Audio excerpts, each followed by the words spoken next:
ሰላም ጤና ይስጥልን ክብራትና ክብራም ተመልካቾቻችን ከናሁ ቴሌቪዥን ዞትር በዚህ ሰዓት ወደ እናንተ የሚደርሰው የዛሬ ዕለተ ረቡዕ ሰኔ 17 2018 ዓ.ም የተለያዩ የሀገር ቤትና የባህር ማዶ ስፖርታዊ መረጃዎች ወደ እናንተ የሚደርሱበት ጊዜው አሁን ነው። እስከ መረጃዎቻችን ፍጻሜ ድረስ አብራችሁ እንድትቆዩ የምንጋብዛችሁ የመረጃዎቹ አዘጋጅና አቅራቢ ገዛይ እንዱላ፣ የካሜራ ባለሙያችን ጋሻው ዳኛው ከኛ ጋር ቆይታ ያደርጋል። አብራችሁ ነው። ክብራትና ክብራም ተመልካቾቻችን ወደ ቀዳሚው የሀገር ቤት ስፖርታዊ መረጃችን ከማለፋችን አስቀድመን እንግዲህ በመከናወን ላይ የሚገኘው የዓለም እግር ኳስ ዋንጫ የውድድር መድረክ የተለያዩ ክስተቶችን እያስመለከተን የምድብ ጨዋታዎችም እየተከናወኑ ነው የሚገኙት። አሁን ላይ እንግዲህ የምድብ ሁለተኛ ጨዋታዎች የተጠናቀቁበትን ሂደት እያየን እንገኛለን። በቀጣይ የምድብ ሶስተኛ ጨዋታዎች ደግሞ ዛሬም ቀጥለው የሚከናወኑ ይሆናል። የዛሬ ጨዋታዎች በእርግጥ ለኢትዮጵያን እግር ኳስ አፍቃሪያን ጨዋታው የሚደረግበት ሰዓት እጅግ በጣም አመቺ አይደለም። ሌሊት 7 ሰዓት እና 10 ሰዓት ላይ ነው የሚደረጉ ጨዋታዎች ማለት ነውና ዛሬ የሚደረጉትንም ጨዋታዎች እናነሳለን። እንግዲህ ያበቃለት የተባለው ክርስቲያኖ ሮናልዶ ትላንት በነበረው እንቅስቃሴ ኡዝቤኪስታንን ሀገሩ ፖርቹጋል ብሔራዊ ቡድን የምድብ ሁለተኛዋን ጨዋታ ገጥማ 5-0 ባሸነፈችበት እንቅስቃሴ እንግዲህ ወደ ግባግቢነቱ ተመልሷል። ለአድናቂዎቹም እጅግ በጣም ደስ የሚል እንቅስቃሴ በማድረግ የጎል ተሳትፎ ያደረገበት ነው። አሁንም ብቃት እንዳለው በ41 ዓመቱ እያሳየ ያለበትን ምሽት ማሳለፍ ችሏል ማለት ነው። ይህንን በተመለከተ ኋላ ላይ የዓለም እግር ኳስ ዋንጫ የውድድር መድረክን የተመለከቱ መረጃዎችን ወደ እናንተ ስናደርስ የምናደርሳችሁ ይሆናል። ወደ ቀዳሚው የሀገር ቤት ስፖርታዊ መረጃችን እንለፍ። የ2018 የኢትዮጵያ ዋንጫ የፍጻሜ ጨዋታ ሰኔ 30 እንደሚከናወን የኢትዮጵያ እግር ኳስ ፌዴሬሽን ይፋ አድርጓል። ከዚህ ቀደም እንግዲህ በአዲስ አበባ ስቴዲየም ነበረ ይህ ጨዋታ ፍጻሜውን ይደረግበታል ተብሎ የተነገረው ማለት ነው። አሁን ፌዴሬሽኑ በተለይ የፍጻሜው ጨዋታ የሚደረግበትን ስቴዲየም ማስተካከያ አድርጎበት ወደ አበበ ቢቂላ ስቴዲየም ማዘዋወሩን ይፋ አድርጓል ማለት ነው። ባለፈው ጊዜ እንግዲህ የኢትዮጵያ ፕሪሚየር ሊግ የ36ኛ ሳምንት መርሃ ግብር ጨዋታዎች በሚከናወኑበት ወቅት ኢትዮጵያ ንግድ ባንክና ኢትዮጵያ ቡና በሚያደርጉበት እንቅስቃሴ እንግዲህ ዝናብ ዘንቦ የአዲስ አበባ ስቴዲየም ውሃ እየታፈሰ ሲወጣ ሁሉ ተመልክተናልና የእግር ኳስ ቤተሰቡ እጅግ በጣም አንገቱን የደፋበትና የተሸማቀቀበት አይነት ሁኔታ ነበረ። እንግዲህ ማፈርም ካለባቸው ስፖርቱን የሚመሩ ኃላፊዎች ናቸው እዚህ ጋር ማፈር ያለባቸው ማለት ነው። መሰረተ ልማትን በተመለከተ እኛም ትላንት በነበረን የመረጃ ሰዓት ሰፊ ትዝብታችንን ወደ እናንተ ስናደርስ ነበረ። ይህንን ተከትሎ እንግዲህ ስቴዲየሙ አሁን ጨዋታ የማይጫወትበት ቁመና ላይ ነው የሚገኘው፣ ወይም ተደራራቢ ጨዋታዎች እንዳያደርግ ይገደዳል ማለት ነው። ስለዚህ የ2018 የኢትዮጵያ ዋንጫ በአበበ ቢቂላ ስቴዲየም እንደሚደረግ እንደዚሁ ማስተካከያ አድርጓል የኢትዮጵያ እግር ኳስ ፌዴሬሽን ማለት ነው።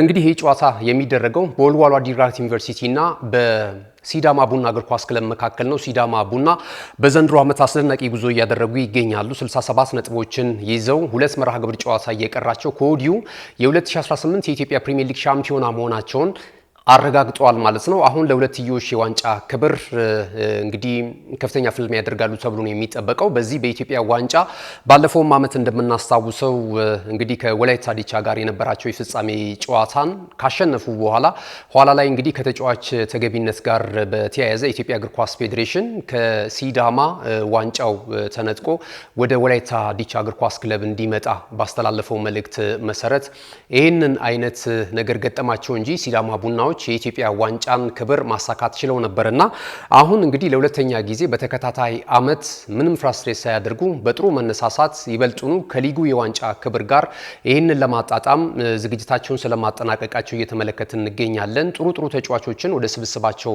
አምጥቷል። እንደነ አቤል ያለውን የመሳሰሉ እንደ መስፍን ታፈሰ የመሳሰሉ ትልልቅ ተጫዋቾችን የያዘው ሲዳማ ቡና እግር ኳስ ክለብ ለሁለትዮሽ የዋንጫ ክብር በዚህ ዓመት የሚጓዝ ነው የሚሆነው።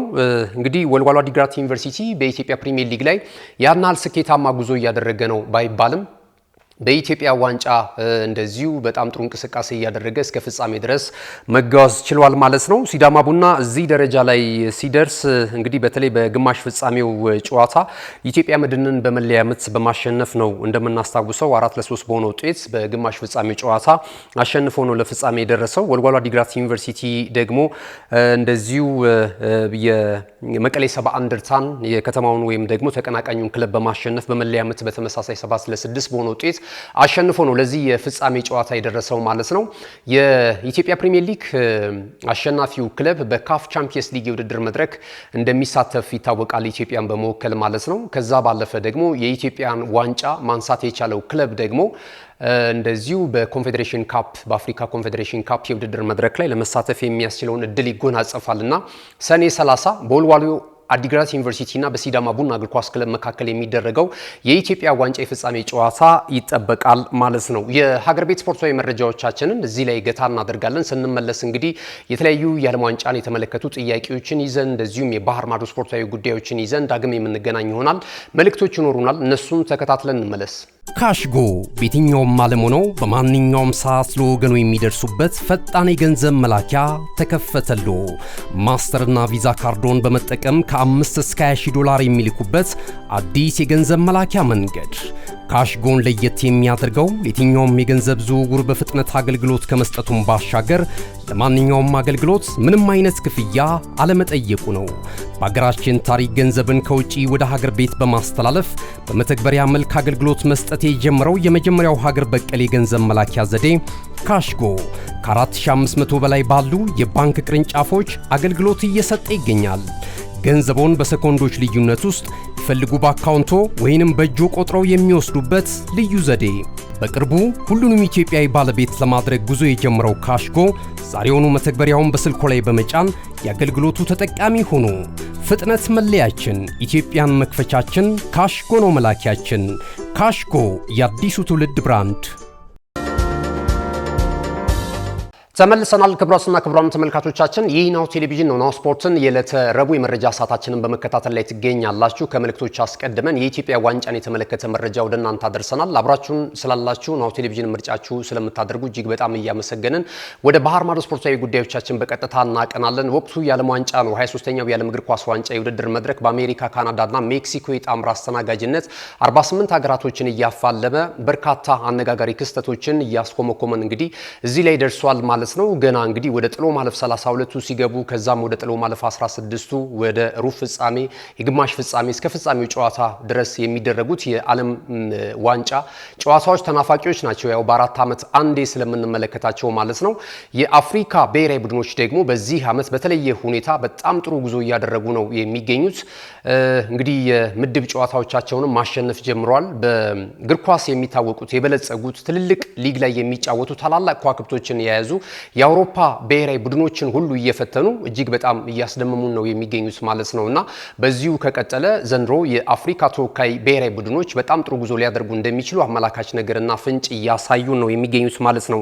ትላንት ወደደረጉት የምድብ ጨዋታዎች እንለፍ። ከዛ አስቀድመን ግን ትላንት በነበረን የጥያቄ መልስ ላይ በርከት ያላችሁ ተመልካቾቻችን ተሳትፎ አድርጋችኋል። ናሁ ስፖርት በዚህ ያመሰግናል። እስከ ዓለም ዋንጫው ፍጻሜ ድረስ ዓለም ዋንጫን የተመለከቱ የተለያዩ ወቅታዊና አዳዲስ ጥያቄዎችን ወደ እናንተ እያደረስን ነባርም ከዚህ በፊት ያለፉትንም ጠቅላላ እውቀታችንን ለመፈታተሽ ያህል እየመለስን ጥያቄዎችን ወደ እናንተ እያደረስን እናንተ መልስ እየሰጣችሁን ቆይታ እያደረግን ነው የምንገኘውና ለተሳትፏችሁ በድጋሚ እጅግ በጣም እናመሰግናለን። ትላንት የነበረው አንደኛው ጥያቄ በዓለም እግር ኳስ ዋንጫ የውድድር መድረክ ታሪክ አፍሪካን በመወከል ከሚሳተፉ ተጫዋቾች መካከል በእድሜ ትንሹ ተጫዋች የትኛው ነበረ የሚል ጥያቄ ወደ እናንተ አድርሰን ነበር።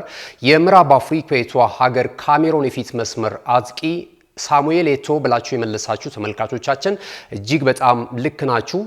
ይህ ተጫዋች እንግዲህ በ1998ቱ የዓለም እግር ኳስ ዋንጫ የውድድር መድረክ ላይ እድሜው 17 ሆኖ ካሜሩንን በመወከል በአፍሪካ በእድሜ ትንሹ ተጫዋች በመሆን በዓለም ዋንጫው ላይ የታየ ጥቁር ተጫዋች ነው። እንግዲህ ሳሙኤል ኤቶ በአውሮፓ ባሉ ታላላቅ ክለቦች ላይ እጅግ በጣም ብቃቱን ማሳየት ችሏል። በተለይ ደግሞ የእግር ኳስ ሕይወቱ ሲነሳ የካታሎናው ክለብ ባርሴሎና ላይ የነበረው ተሳትፎና ውጤታማነት ዛሬም ድረስ ይነሳል። ከሜሲ እንደዚሁም ደግሞ ከሮናልዲኒዮ ጎቾ ሪካርዶ በነበረ ሰዓት ላይ በአሰልጣኝነት ብሉግራናዎቹን በሚመራበት ሰዓት ላይ እንግዲህ ስኬታማ ጊዜን መጻፍ ችሏል። ከዚያም ደግሞ ወደ እንግሊዝ ፕሪሚየር ሊግም መጥቶ እንደምናስታውሰው በቼልሲ ቤት ማሳለፉ የሚታወስ ነው። ኢንተር ሚላንም እንደዚሁ ተጉዞ ጨዋታውን ያደረገበትን ሂደት እናስታውሳለን። አሁን ደግሞ ለምዕራብ አፍሪካዊቷ ሀገር ወደ ሀገሩ ተመልሶ በአውሮፓ ያዳበረውን የእግር ኳስ እውቀት የካሜሩን እግር ኳስ ፌዴሬሽን በፕሬዝዳንትነት እያስተዳደረ ነው የሚገኘውና ይሄ ተጫዋች በጣም ድንቅ ነው። ትልልቅ የግል ሽልማቶችን መቀናጀት የቻለ ትልቅ አፍሪካዊ ኮከብ እንደሆነ ታውቃላችሁና እንግዲህ ሳሙኤል ኤቶ ብላችሁ የመለሳችሁ ተመልካቾቻችን እጅግ በጣም ልክ ናችሁ። ወደ ዛሬው ጥያቄዎቻችንም የምናልፍ ይሆናል። አብራችሁ እንድትሆኑ እንጋብዛችኋለን። እንግዲህ በዓለም እግር ኳስ ዋንጫ የውድድር መድረክ አዲስ ታሪክ እየተጻፈ ነው የሚገኘው። በተለይ ሊዮኔል አንድሬስ ሜሲ የከፍተኛ ጎል አስቆጣሪነቱን ትራክ ተቀብሏል። ይህንን የከፍተኛ ጎል አስቆጣሪነቱን ትራክ ከዚህ ቀደም ጀርመናዊ ተጫዋች እንደነበረ እናስታውሳለን እና ይሄ ተጫዋች ማን ነው? የማንን ሪከርድ ነው ማሻሻል የቻለው ሜሲ? ከዚህ ቀደም የነበረውን የጀርመናዊውን ተጫዋች ባለ ሪከርዱን ነው ስም ጠቅሱልን ማለት ነውና ዛሬ የናሁ ስፖርት የመጀመሪያው ጥያቄ ይሄ ነው የሚሆነው። ተጨማሪ ሁለት እንደዚሁ ጥያቄዎችን ደግሞ በመረጃዎቻችን መካከል ወደ እናንተ የምናደርስ ነው የሚሆነው። ሌላኛው ትላንት ከነበሩን ጥያቄዎቻችን መካከል የነበረን እንግዲህ የግምት እንድታደርሱ ነበር። የጋናና የእንግሊዝ ብሔራዊ ቡድን የሚያደርጉትን ጨዋታ ስንት ለስንት ይጠናቀቃል ብለን ነበረ። ትላንት እንግዲህ የተሳተፋችሁ አላችሁ። ኋላ ላይ እስከ ጥያቄው እና የሞካሪዎችንም እንደዚሁም ደግሞ መላሾቻችንን ስም ዝርዝር ወደ እናንተ እናደርሳለን። ትላንት ወደ ተደረጉት ጨዋታዎች እንለፍ። እንግዲህ የበርካቶችን ቀልብ ስቦ የነበረው የ5 ጊዜ የባሎንዶር ክብር አሸናፊው ክርስቲያኖ ሮናልዶ ከሰሞኑ በጣም ጫና ውስጥ ገብቶ ነበረ። እንግዲህ ባላንጣው በሜዳ ላይ ከተመለከትናቸው ሜሲ ሲነሳ ክርስቲያኖ ሮናልዶ ይነሳል። ክርስቲያኖ ሮናልዶ ሲነሳ ደግሞ ሜሲ አብሮት ይነሳል። ብዙ ንጽጽሮች አሉ፣ ብዙ ቁጥራዊ ማሳያዎች አሉ፣ ብዙ የግል ክብሮች አሉ።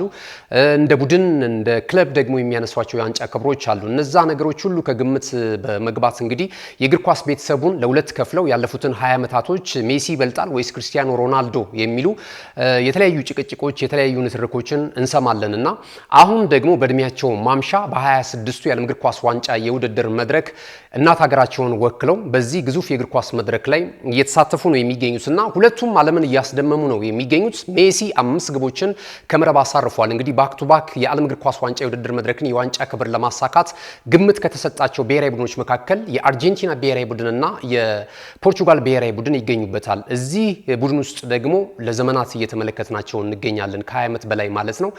ክርስቲያኖ ሮናልዶ 6 የዓለም ዋንጫዎች ላይ በመሳተፍ እንደዚሁ አዲስ ታሪክ የጻፈበትን ምሽት ነው ትላንትና ያሳለፈው ማለት ነውና ሜሲ ጥሩ ጅማሮ ማድረጉን ተከትሎ ግብ እያስቆጠረ መሆኑን ተከትሎ ያለፈውንም የዓለም ዋንጫ ማንሳቱን ተከትሎ የክርስቲያኖ ሮናልዶ የመጨረሻው የዓለም ዋንጫ ተሳትፎ ምን ሊሆን ይችላል የሚለው ነገር አጓጊ ነበርና አጀማመራቸውን እንደተመለከታችሁት የሜሲ እጅግ በጣም ድንቅ ነው። ግቦችን አስቆጠረ፣ ያለውን ብቃት አሳየ።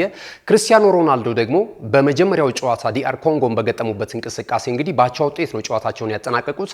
በዛ እንቅስቃሴ ላይ ያን ያህል ተሳትፎ ባለማድረጉ፣ ጥሩ ጅማሮ ባለማድረጉ ትላንት ምሽት የተደረገው ጨዋታ ላይ ጨዋታው እስኪደርስ ድረስ የዲአር ኮንጎ እና የፖርቹጋል ጨዋታ ባቻ ውጤት ከተጠናቀቀ በኋላ ብዙ ጫናዎች፣ ብዙ ነገሮች እየመጡበት ነበረ። ተጫዋቾችም ለሁለት መከፈላቸውን የሚያሳይ በሶሻል ሚዲያ ብዙ መነጋገሪያ የነበረበትን ሂደት እናስታውሳለን እና ከዛ ጫና ውስጥ ለመውጣት ነበር ትላንት ምሽት እንግዲህ ሮቤርቶ ማርቲኔዝ በተለይ የፖርቹጋል ብሔራዊ ቡድን አሰልጣኝ ይህንን እድል ዳግም ሊሰጡት ይችላሉ። ምክንያቱም የሚዲያው ጫና እንዳያችሁት ነው። ክርስቲያኖ ሮናልዶ ተጠባባቂ ወንበር ላይ መቀመጥ አለበት። አሁን ባለው ፐርፎርማንስ፣ አሁን ባለው የእድሜ ሁኔታና በመጀመሪያው የመክፈቻ ጨዋታ ላይ ባሳየን እንቅስቃሴ ከኡዝቤኪስታን ጋር የሚያደርጉትን ወሳኝ ጨዋታ መሰለፍ የለበትም፣ በቋሚ አሰላለፍ ውስጥ መካተት የለበትም የሚሉ ድምጾች በጣም በርክተው ነበር። የክርስቲያኖ ሮናልዶ ፋኖች ደግሞ ፖርቹጋልን ራሱ ያወቅናት በክርስቲያኖ ሮናልዶ ነው የሚል ሀሳቦች ደግሞ በአንድ ጎን ሲያነሱ ነበርና ይሄ ሁላ ውጥንቅጥ፣ ይሄ ሁላ ጫና ሆኖ ሮቤርቶ ማርቲኔዝ ይህንን ሪስክ ወስዶ ትላንትናም በቋሚ አሰላለፍ ውስጥ ክርስቲያኖ ሮናልዶን ይዞት ገብቷል። የ41 ዓመቱን ጎልማሳ ማለት ነውና እሱም አላሳፈረውም። 6 ደቂቃዎች ብቻ ናቸው የፈጁበት ጨዋታው እንደተመለከታችሁት። 6ኛው ደቂቃ ላይ ኳስና መረብን በማገናኘት ወጀቡን ሁሉ ጸጥ እንዳስደረገው ተመልክተናል ማለት ነውና ትላንት እንግዲህ ክርስቲያኖ ሮናልዶ አድናቂዎችም ሌሎችም ገለልተኛ ሜሲን የሚወግሩም ደጋፊዎች እንደዚሁ ለክርስቲያኖ ሮናልዶ ባለው ሁኔታ እያዘኑለት እንደነበረ ተመልክተናል። የተሻለ ነገር ቢያሳይ፣ ምክንያቱም እኛ ከክብራቸው የምንጋራው ነገር የለም። እንደ እግር ኳስ ቤተሰብ ግን በሚያሳዩት አርት በሚያሳዩት ጥበብ ግን እንዝናናለን እና ብዙዎች ከዚህ ገለል ብለው ክርስቲያኖ ሮናልዶ እንደው በተሳካለት የሚልም ነገር ተመልክተናል። የሜሲ እንኳን አድናቂና ደጋፊዎች ሆነው ጭምር ማለት ነው። አንዳንድ ደጋፊዎች እግር ኳስ በምናይበት አካባቢ ላይ ወይ ትላንት ምሽቱን ጨዋታ ስንመለከት ይህንን መታዘብ ችለን ነበር። ነበር እኛ በነበርንበት ቦታ ላይ ማለት ነውና ትላንት እንግዲህ ተሳክቶለት 6ኛው ደቂቃ ላይ ይሄንን ከፍታ መስበር ችሏል ማለት ነው። ክርስቲያኖ ሮናልዶ በዓለም ዋንጫውም በ26ቱም የመጀመሪያው ግቡ ሆና ከመረብ አርፋለች። ትላንት በአጠቃላይ የኡዝቤኪስታን ብሔራዊ ቡድንን ተቆጣጥሮ ዶሚኔት አድርጎ የፖርቹጋል ብሔራዊ ቡድን 5-0 በሆነ ውጤት ጨዋታውን ማሸነፍ ችሏል። ክርስቲያኖ ሮናልዶም እንደዚሁ 2 ግቦችን ከመረብ አሳርፏል። ሜንዴስ እንደዚሁም ደግሞ ኔማቶቭ እና ራፋኤል ሊያዮ ተጨማሪ የፖርቹጋል ብሔራዊ ቡድን የአሸናፊነት ግቦችን እንደዚሁ ከመረብ ማሳረፍ የቻሉበትን ሂደት ተመልክተናል። ትላንት እንግዲህ የፖርቹጋል ብሔራዊ ቡድን 3-0 በሆነ ውጤት እየመራ ነው ለረፍት ወደ መልበሻ ክፍል የሁለቱ ብሔራዊ ቡድን ተጫዋቾች የወጡት ማለት ነውና ትላንት እንግዲህ የክርስቲያኖ ሮናልዶ ምሽት ነው ማለት ይቻላል። ይሄ ጅማሮ ነው። እንግዲህ በቀጣይ ደግሞ የሚሆኑት ፉክክሮች በተለይ በሜሲና በክርስቲያኖ ሮናልዶ መካከል የሚደረገው እያንዳንዱ እንቅስቃሴና የጨዋታ ሂደት የተጫዋቾቹ ፐርፎርማንስ ደግሞ የበለጠ ለእግር ኳስ ቤተሰቡ ትልቅ ተዝናኖትን ያላብሳል ብለን እናስባለን። ሁለቱም ብሔራዊ ቡድኖች ረጅም ርቀት ይጓዛሉ እስካሁን ባየነው ፍንጭና ባላቸው ስብስብና ባላቸው የሜዳ ላይ ከዋክብቶችን መሰረት ካደረግን ማለት ነውና እንግዲህ በ6 የዓለም ዋንጫ ላይ በተከታታይ ግቦችን በማስቆጠር ይህ የ5 ጊዜ ባሎንዶር ክብር አሸናፊው ክርስቲያኖ ሮናልዶ እጅግ በጣም አስደባሚ ምሽትን አሁንም ብቃት ከሱ እንዳልተለየ እያሳየን ይገኛል። የሳውዲ ፕሮ ሊግም በዚሁ አጋጣሚ ከተመለከት ነው ያናህል ደረጃውን ዝቅ አድርገን መመልከት እንዳሌለብን አይተናል። ጆ ፍሊክስንም በተመሳሳይ በዚህ በሳውዲ ፕሮ ሊግ አልናስር ላይ የሚጫወቱ ተጫዋቾች ናቸውና እነዚህ ተጫዋቾች አሁንም በአውሮፓ ሊያሳትፍ የሚችል አቅም እንዳላቸው ነገር ግን የሳውዲ ፕሮ ሊግም ከሌሎቹ የአውሮፓ አንዳንድ ሊጎች የሚያንስ እንዳልሆነ ተመልክተናል። በእርግጥ እንደ አልናስር እንደ ሃላሊ ሌሎችም ከ10 በላይ ያሉት ክለቦች ደግሞ ያናህል እንቅስቃሴና ያናህል ምናልባት የተጫዋቾቹ ጥራት ያናህል ሊሆኑ ይችላሉ። ነገር ግን የሳውዲ ፕሮ ሊግም የሚናቅ እንዳልሆነ ተመልክተናል። ክርስቲያኖ ሮናልዶ አሁንም ያለውን ብቃት ይዞ ለመቀጠል በዚህ ሊግ ላይ እንደቻለ ያስመለከተን እንቅስቃሴ ነበር ማለት ይቻላል። በዚሁ ምድብ ላይ ንጋት ላይ የተደረገ አንድ ጨዋታ ነበር። አፍሪካዊቷ ሀገር ዲአር ኮንጎ እንደዚሁ ከላቲን አሜሪካዋ ሀገር ወይም ከደቡብ አሜሪካዋ ሀገር ኮሎምቢያ ጋር ያደረጉት ጨዋታ በኮሎምቢያ 1-0 አሸናፊነት ፍጻሜውን አግኝቷል ማለት ነው። ቀጣይ የምድብ 3 ሁለተኛ ጨዋታዎች እንደዚሁ የሚጠበቁ ነው የሚሆነው ማለት ነው። ሌሎች ጨዋታዎች ተደርገዋል። በምድብ 12 ሀገረ እንግሊዝ ከአፍሪካዊቷ ሀገር ጋና ጋር ያደረጉት ጨዋታ ግብ ሳይቆጠርበት 0-0 በሆናቻ ውጤት ተጠናቋል ማለት ነው። በዚህ እንቅስቃሴ ላይ የጋና ብሔራዊ ቡድን ፍጹም መከላከል የያዘ አሰላለፍ ነው ይዘው የገቡት ማለት ይቻላል። ከእንግሊዝ ብሔራዊ ቡድን እንግዲህ የተለያዩ በአውሮፓ ታላላቅ ሊጎች ላይ የምንመለከታቸውን ከዋክብቶች ይዘው ነው እያየናቸው የምንገኘው። ነገር ግን እንግዲህ ጋና ደግሞ ይዛ የገባችው የጨዋታ ስትራቴጂና ፎርሜሽን እንዳመቻትና እንዳዋጣት ተመልክተናል። እስከ 90 ደቂቃ ድረስ እንግዲህ ከእንግሊዝ ብሔራዊ ቡድን ተጫዋቾች የሚመጣባቸውን እያንዳንዱን የማጥቃት እንቅስቃሴ ቆም በማድረግ ከጨዋታው 1 ነጥብ ተጋርተው ለመውጣት ችለዋል ማለት ነው። ጆዲ ቤሊንግሃም በጨዋታው እንቅስቃሴ ላይ ጥሩ ነበር በሚል እንግዲህ የጨዋታው ኮከብ ሆኖ ተመልክተነዋል ማለት ነው። ክሮኤሺያ ከፓናማ በዚህ ምድብ ላይ ያደረጉት ጨዋታ በክሮኤሺያ 1-0 አሸናፊነት ፍጻሜውን አግኝቷል። ቡድሚር 54ኛው ደቂቃ ላይ ከረፍት መልስ ያስቆጠራት ግብ ከክሮኤሺያ ብሔራዊ ቡድንን 1-0 በሆነ ውጤት እንዲያሸንፉ አስችሏል ማለት ነው። የመጀመሪያውን ጨዋታ ተሸንፎ ነበር የክሮኤሺያ ብሔራዊ ቡድን። አሁን ለማለፍ ያለውን ተስፋ የበለጠ ያለመለመበትን እንቅስቃሴና ውጤት ይዞ መውጣት ችሏል ከጨዋታው። ዛሬ የሚደረጉ ጨዋታዎችን እንመለከታለን። ዛሬ የሚደረጉ ጨዋታዎችን ስንመለከት በምድብ 3 የምድብ 3ኛ ጨዋታዎች ይደረጋሉ። አፍሪካዊቷ ሀገር ሞሮኮ ከአይቲ ጋራ ለእኩለ ሌሊት 7 ሰዓት ላይ ጨዋታቸውን የሚያከናውኑ ነው የሚሆነው። እንግዲህ እዚሁ ምድብ ላይ የምትገኘው የ5 ጊዜ የመድረኩ የዋንጫ ባለክብር ሀገረ ብራዚል ከስኮትላንድ ጋር ጨዋታዋን ታደርጋለች። በዚህ እንቅስቃሴ ላይ ለኔይማር አድናቂዎች አዲስ ነገር ተሰምቷል። ወደ ብራዚል ወይም ደግሞ የዓለም እግር ኳስ ዋንጫ የውድድር መድረክ ከሚደረግበት ከብሔራዊ ቡድኑ አሰልጣኝ ካርሎ አንቸሎቲ ማረጋገጫ የተሰጠበት ዜና አብስሯል ማለት ነው።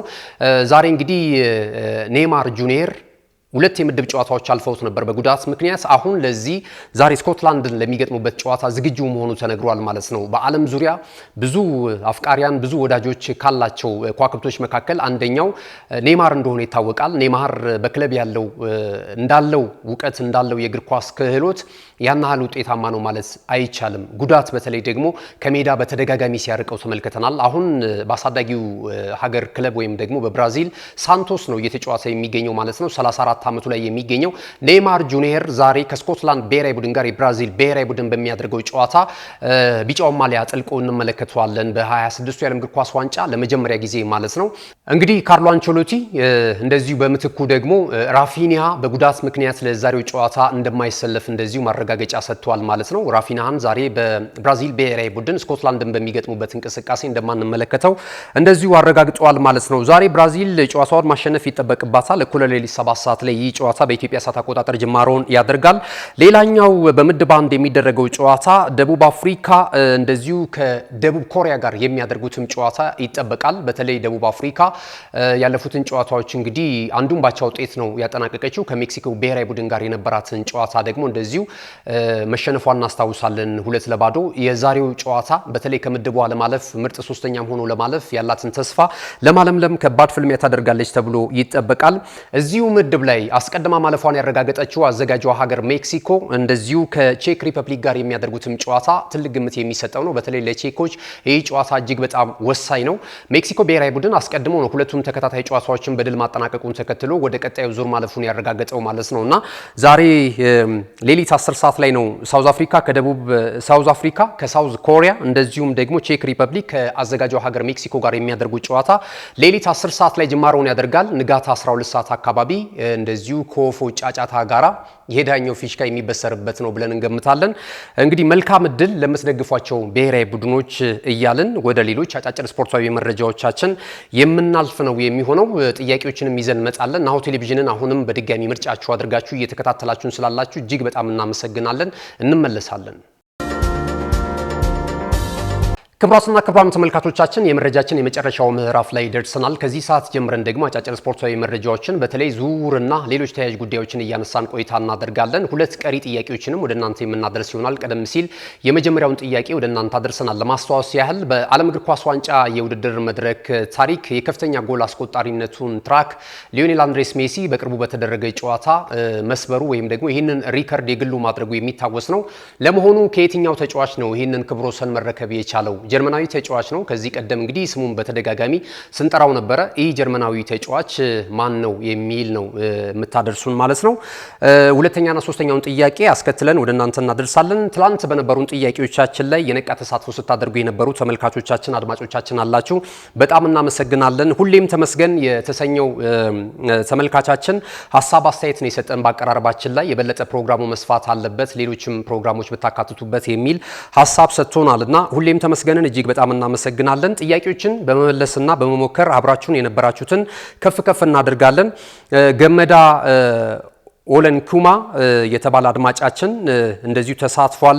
አንዳርጌ ወርቁ፣ ሞላ ዋለ፣ ትግስት ቀለሜ፣ ዳንኤል ገብሬ፣ አንዳርጌ ታዬ፣ ሲሳይ መኮንን፣ ናታን ስቴቮ፣ አዴ ታሜ፣ አባቴ ሞገስ፣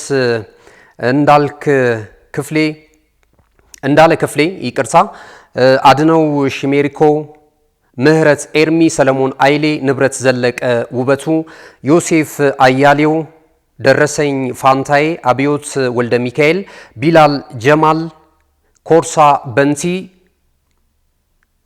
አማኑኤል አበሺ፣ ከድሮ መሐመድ፣ ጥበቡ ወልደ ጻዲቅ፣ መስፍን ወልደ ጊዮርጊስ፣ ፎዚ ከድር፣ ወንዶሰን እነዚህ ናቸው። ትላንት በነበሩን የናሁ ስፖርት ጥያቄዎች ላይ የነቃ ተሳትፎ በማድረግ ጥያቄዎችን በትክክል የመለሱና የሞከሩ ተመልካቾቻችን ይህንን ነው የሚመስሉት። ዛሬ ወደ ቀሩን ሁለት ጥያቄዎች ከማለፋችን አስቀድመን የዝውውር አጫጭር ስፖርታዊ መረጃዎችን ወደ እናንተ እናደርስና የመረጃ ሰዓታችንን የምናጠናቅቅ ነው የሚሆነው። ቀዳሚው የሚሆነው እንግዲህ በዓለም የዝውውር ታሪክ በሴቶቹ የእግር ኳስ ታሪክ አዲስ ሪከርድ ስለመሰበሩ እንግዲህ ቢቢሲ አስነብቧል በዚህ ሰዓት ላይ ማለት ነው።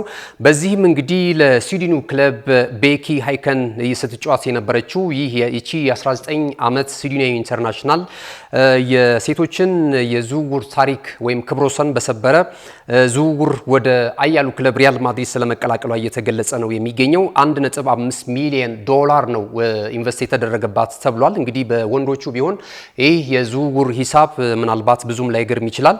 በሴቶቹ ግን ከዚህ በቀደምም እንግዲህ እንደነ ኑሐሚን ግርማ ትውልደ ኢትዮጵያዊቷ ወይም ኤርትራዊቷ ከዚህ ቀደም እንግዲህ ወደ ተለያዩ ክለቦች በመታመራበት ሰዓት ላይ ወይም ደግሞ ወደ ቼልሲ በተቀላቀለችበት ሰዓት ላይ እንግዲህ ክብረ ወሰን እንደነበረ እናስታውሳለን። ከዛም ባለፈ ሌዝቤዝ ኦቫሌ የተባለችው ተጫዋች ወደ ኦርላንዶ ፓይሬትስ በመታመራበት ሰዓት ላይ $1.2 ሚሊዮን ነበረ ኢንቨስት የተደረገባት እቺ ሴት እግር ኳሰኛ ላይ የዛን ጊዜ እንግዲህ ክብረ ወሰን ነበረ።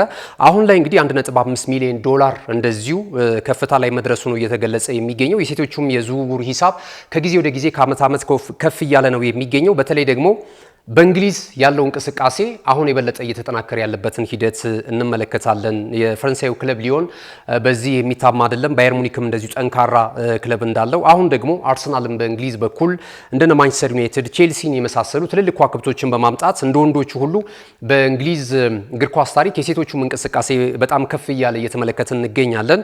ዋናው ግን የመረጃችን ማጠንጠኛ የሚሆነው ከቤኪ ሃይከን ወደ ሪያል ማድሪድ የተዘዋወረችው ፌሊሲያ ሾርደር የተባለችው ተጫዋች ናት ማለት ነውና $1.5 ሚሊዮን ፈሰስ እንደተደረገባት እየተገለጸ ነው የሚገኘው። በመጀመሪያ በስዊድኑ ክለብ ከፍተኛ ጎል አስቆጣሪ ሆና ተመልክተናታል።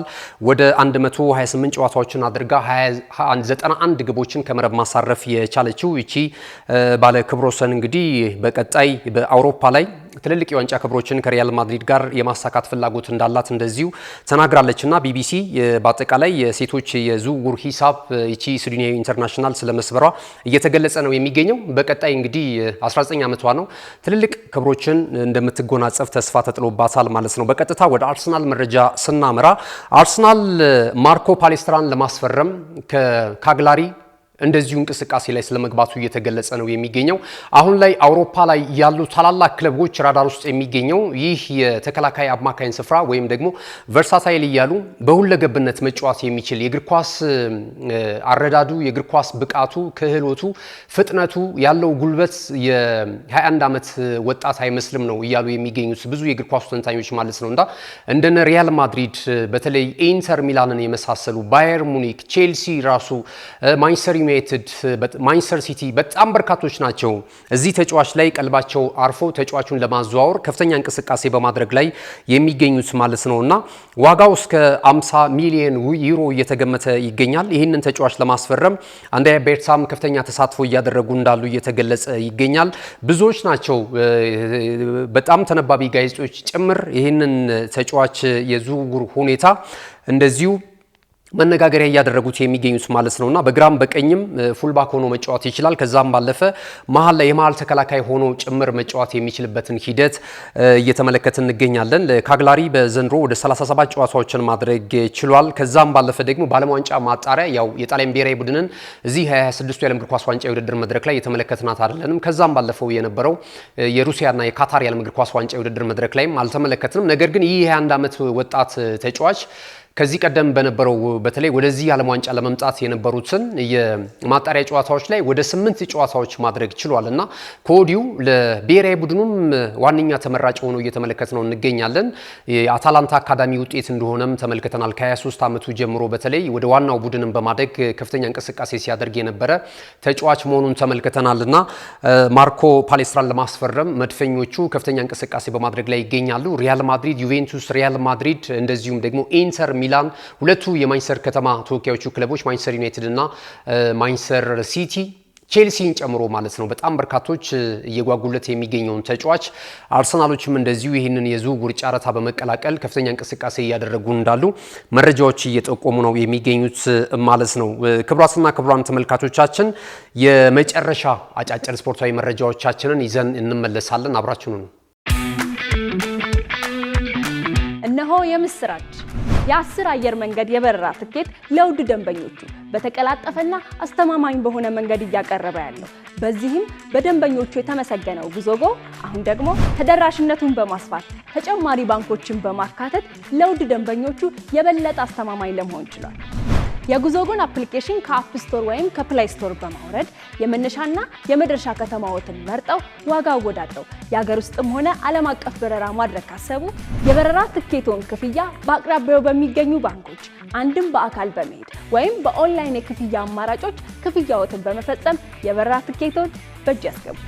ከዚህም በተጨማሪ እንደ ሁል ጊዜው ወደ ጉዞጎ የጥሪ ማዕከላችን 7473 በመደወል ከሙሉ የበረራ መረጃ ጋር የ24 ሰዓት የትኬት አገልግሎት ማግኘት እንደሚችሉ ስናበስሮ በታላቅ ደስታ ነው።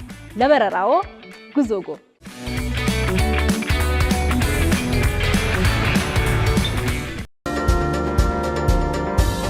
ክቡራትና ክቡራን ተመልካቾቻችን ተመልሰናል። የመጨረሻው ምዕራፍ ላይ ነው የምንገኘው።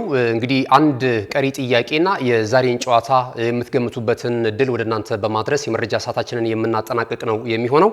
ሌላኛው ደግሞ አንድ የዝውውር መረጃም እንደዚሁ አለ። ሁለቱን የሰሜን ለንደኖች ክለብ በተለይ ቶተንሃም ሆትስፐርስና አርሰናል እየተፋለሙበት የሚገኘውን የአማካኝ ስፍራ ተጫዋች ሳንድሮ ቶላኒን ለማስፈረም በርካታ ክለቦች እየተረባረቡ ነው የሚገኙት። በተለይ ደግሞ የአንድ ከተማ ባላንጣዎቹ የሰሜን ለንደኖቹ ክለቦች ቶተንሃም ሆትስፐርስና አርሰናል እየተደራደሩበት ይገኛሉ። ባለፈው እንግዲህ ኤቤሬቺ ኤዜን በስተመጨረሻ እንደቀሟቸው የሚታወስ ነውና ሮቤርቶ ዲዘርቢ ያ ነገር እንዳይከሰት አሁንም በዚህ እንቅስቃሴ ላይ ተጫዋቹን አሳምኖ ወደ ቶተንሃም ሆትስፐርስን ማሊያ እንዲለብስ ለማድረግ ከፍተኛ ስራ በመስራት ላይ ይገኛሉ። ይህ ዝውውር እውን እንዲሆን የክለቡ ሊቀመንበር ዳኒ ሌቪም ጭምር እየተሳተፉበት እንዳሉ እየተገለጸ ነው የሚገኘው ማለት ነውና ተጫዋቹን ማንቸስተር ዩናይትድም ይፈልገዋል። ቼልሲም በትንሽ አጋጣሚ ያናህል ተሳትፎ ባያደርግበትም ለተጫዋቹ ፍላጎት እንዳለው በርከት ያሉ መረጃዎች ከዚህ ቀደም ይዘው ሲወጡ ነበረ። ዋንኛው ግን ራዳር ሆነው አሁን እየተመለከትን የምንገኘው ብዙ የመገናኛ ብዙሃንም እየዘገቡት የሚገኘው የቶተንሃም ሆትስፐርስና የአርሰናል ፍጥጫ አሁንም እንደቀጠለ ነው። የተሻለ እድል አለው አርሰናል፣ ምክንያቱም በአውሮፓ መድረክ ተሳታፊ ከመሆኑ ጋር ተያይዞ ተጫዋቹም በእንደዚህ አይነት ትልልቅ የውድድር መድረኮች ላይ በተለይ የአውሮፓ ቻምፒየንስ ሊግ የውድድር መድረክ ላይ የሚሳተፍ ተጫዋች ራሱንም የበለጠ ለመሸጥ ይህንን እድል ለመጠቀም ይፈልጋልና ያለው ፍክክር ጠንካራ ቢሆንም ወደ አርሰናል የመምጣት ፍላጎት እንዳለው እየተገለጸ ነው የሚገኘው። ቶተንሃም ሆትስፐርሶችም ለተጫዋቹ የተሻለ ጥቅም በመስጠት ተጫዋቹን ለማስኮብለል የሚያደርጉትን እንቅስቃሴ አጠናክረው ስለመቀጠላቸው የተለያዩ የመገናኛ ብዙሃን እየዘገቡ ነው የሚገኙት።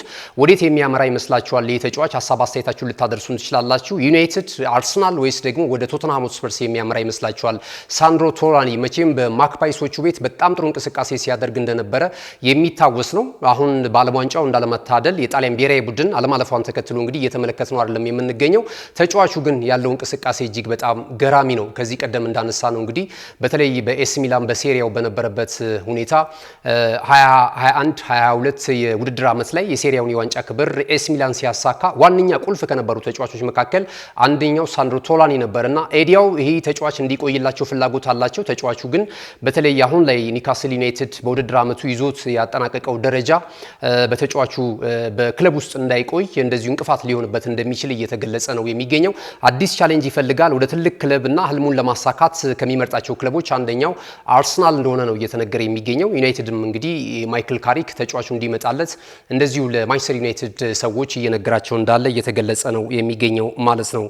ሌላኛው እንግዲህ ወደ ጥያቄያችን እንለፍ። ቀደም ሲል በመጀመሪያው ጥያቄ ለማስተዋወስ ያህል ዘግየት ብላችሁ የተቀላቀላችሁን ተመልካቾቻችን በዓለም እግር ኳስ ዋንጫ የውድድር መድረክ ታሪክ የመድረኩን የከፍተኛ ጎል አስቆጣሪነቱን ትራክ በቅርቡ ሊዮኔል አንድሬስ ሜሲ መረከቡ የሚታወስ ነው። ከዚህ ቀደም ጀርመናዊ ፊት መስመር አጥቂ ነበረ ይህንን የከፍተኛ ጎል አስቆጣሪነትን ትራክና ክብር ይዞ የነበረውና ከየትኛው ተጫዋች ነው ይህንን ክብረ ወሰን ሜሲ መረከብ የቻለው? የተጫዋቹን ስም ትነግሩናላችሁ። ፍንጭ ለመስጠት ያህል ጀርመናዊ የፊት መስመር አጥቂ ነው። ያለፉትን ዓመታቶች ሲመራ ነበረ። አሁን ግን ሊዮኔል አንድሬስ ሜሲ ይህን ክብረ ወሰን በመስመር ተረክቦታል። ይሄ ተጫዋች ማን ነው ነው የመጀመሪያው ጥያቄ የሚሆነው ማለት ነው።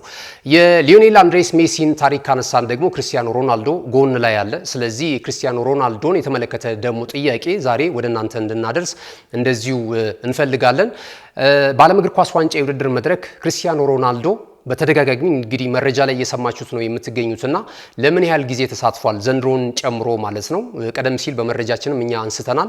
የበለጠ ግን አስተዋይ መሆናችሁን ለመፈተን ያህል ነው። እነዚህን መልሶች በማድረስ የናሁ ስፖርት ተሳታፊ እንድትሆኑ እንጋብዛችኋለን። ሌላው ሶስተኛ የምናደርገው ዛሬ የጨዋታ ግምት ነው። ከሰሞኑ እያደረግን እንዳለነው ሁኔታ ማለት ነውና ዛሬ ከሚደረጉ ጨዋታዎች መካከል የበርካቶችን ትኩረት የሳበው የስኮትላንድና የብራዚል ብሔራዊ ቡድን ጨዋታ ነው። ዛሬ ኔይማር ጁኒየር በዚህ የብራዚል ብሔራዊ ቡድን ስብስብ ውስጥ እንደሚካተት እየተገለጸ ነው የሚገኘው። ለኔማር ለጁኒየር አድናቂዎች እንግዲህ ዛሬ ሌሊት ላይም ቢሆን ጨዋታውን ጠብቃችሁ ትከታተሉታላችሁ ብለን እናስባለንና የስኮትላንድና የብራዚል ብሔራዊ ቡድንን ጨዋታ ስንት ለስንት ይጠናቀቃል፣ በማን አሸናፊነት የሚደመደም ይመስላችኋል?